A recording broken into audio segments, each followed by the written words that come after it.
Global পয়েন্টের পক্ষ থেকে আপনাদের সবাইকে স্বাগত জানাচ্ছি।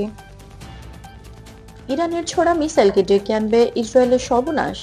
তাহলে কি ইসরায়েলের প্রতিরক্ষা ব্যবস্থা একেবারে দুর্বল অবস্থায় রয়েছে? এই প্রশ্নের প্রেক্ষাপটে আন্তর্জাতিক বিশেষজ্ঞরা সতর্ক করছেন, কিন্তু সরাসরি সর্বনাশের কোনো আশঙ্কা নেই। ইরান সম্প্রতি কয়েকটি মধ্য দূরত্বের এবং স্বল্প দূরত্বের ক্ষেপণাস্ত্র পরীক্ষা করেছে, যা আঞ্চলিক ভূরাজনৈতিক প্রভাব প্রদর্শনের পাশাপাশি প্রতিরক্ষা সক্ষমতা বৃদ্ধির ইঙ্গিত দেয়।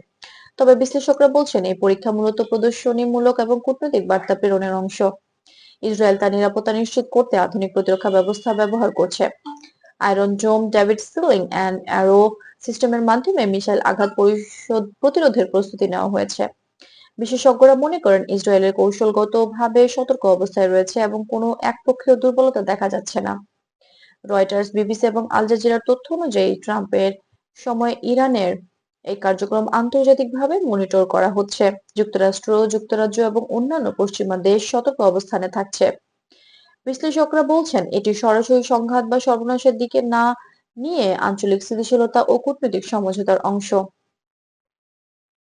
বিশ্লেষকরা আরো যোগ করেছেন, ইরান ইসরায়েলের বৈরিতা মূলত দ্বিপাক্ষিক প্রতিরক্ষা, রাজনৈতিক চাপ এবং কূটনৈতিক সমন্বয়ের মধ্যে সীমাবদ্ধ। বহু দেশই এখানে কার্যকর সমঝোতার মাধ্যমে স্থিতিশীলতা রক্ষা করতে চাইছে।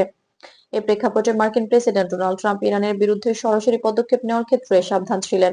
তার মনোভাব নির্দেশ করে যে আন্তর্জাতিক কূটনৈতিক সমঝোতা এবং আঞ্চলিক নিরাপত্তা বজায় রাখা এখনো প্রধান অগ্রাধিকার। বিশ্ব অর্থনীতি ও আঞ্চলিক সম্পর্কের আলোকে ইরান ইসরায়েল পরিস্থিতি একটি জটিল ভূরাজনৈতিক প্রভাব তৈরি করেছে। 2024 এবং 2025 সালের দিকে মধ্যপ্রাচ্যের নিরাপত্তা, মিসাইল সক্ষমতা এবং আন্তর্জাতিক কূটনীতি এই বিষয়কে প্রভাবিত করবে। সব মিলিয়ে বলা যায়, ইরানের মিসাইল সক্ষমতা এবং ইসরায়েলের প্রতিরক্ষা ব্যবস্থা সমন্বিতভাবে আঞ্চলিক স্থিতিশীলতা রক্ষার একটি পরীক্ষা। এটি কোনো একপক্ষীয় কার্যক্রম নয়, বরং বহুপক্ষীয় সমঝোতা এবং কূটনৈতিক সমন্বয়ের মাধ্যমে স্থিতিশীলতা আনার প্রচেষ্টা। গ্লোবাল পয়েন্টের পক্ষ থেকে আজ এখানেই শেষ করছি। বিশ্ব রাজনীতির নির্ভরযোগ্য ও বিশ্লেষণধর্মী খবর পেতে আমাদের চ্যানেলটি সাবস্ক্রাইব করুন। ভিডিওটি ভালো লাগলে লাইক দিন এবং আপনার মতামত কমেন্টে জানাতে ভুলবেন না। আবারও দেখা হচ্ছে। গ্লোবাল পয়েন্টের সঙ্গেই থাকুন।